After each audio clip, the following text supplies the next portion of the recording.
one really interesting kind of dynamic that played out when I got in was like there was all this stuff happening. Like I had to go to London, TfL, they revoked our license, and there had been a data breach, and we had to deal with that. And just like, it was craziness, right?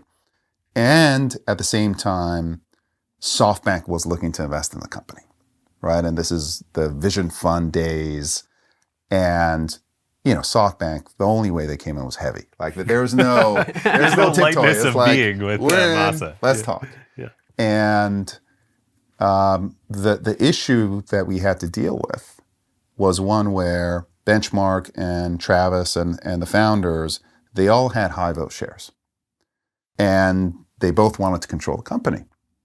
And if you sold your shares, they would flip into low vote. So there was this game of chicken, which is SoftBank wanted in.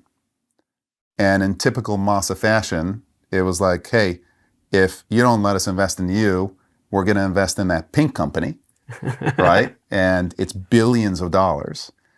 And so we had to get SoftBank in, and they wanted to invest in Uber because it was a top brand, had top tech, et cetera. But at the same time, none of the shareholders wanted to sell because there was this game of chicken. Whoever sold might lose control, et cetera.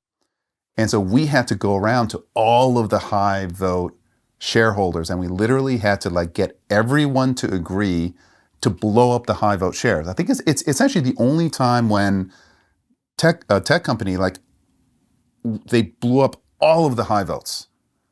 And so we literally had to go shareholder, and Ben said he would say yes, and George, like everybody. And if anyone said no, none of it would work. And, SoftBank would go to Club Pink, which would be a disaster. Wow. So that was a really interesting kind of it was like all or none, right? And in the end, we got everyone, including Travis, Benchmark, everyone agreed to essentially switch over high vote to low vote.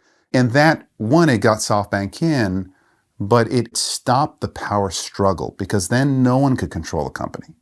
And that was actually a real secondary benefit, which is then it became like, how do we build a great company versus who's going to get control and who's going to have more impact? That we did it for SoftBank, but in hindsight, it was a really important move, which is, okay, no more board control. This is no longer going to be a control company. Let's go build. This was an $80 billion prisoner's dilemma. Yeah.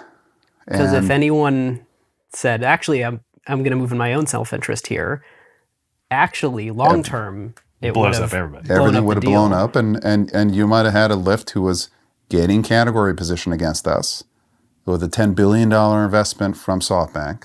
That's right, it was $10 billion. It was actually, I think, 15. Right? Wow. And some secondary and some primary. Wow. It would have been like that. That would be, maybe it would have been life or death. Who the hell knows? And I mean, Uber had raised the most money of any company, any startup at that point. It was a very, very high stakes game. And we had a deal person, Cam, who did heroes work, just talk to everyone. And then he would kind of bring me in as a nice guy and, say all the nice things. But in the end, it worked. Wow. It was a big move. And Wow. everybody converted, which is pretty awesome.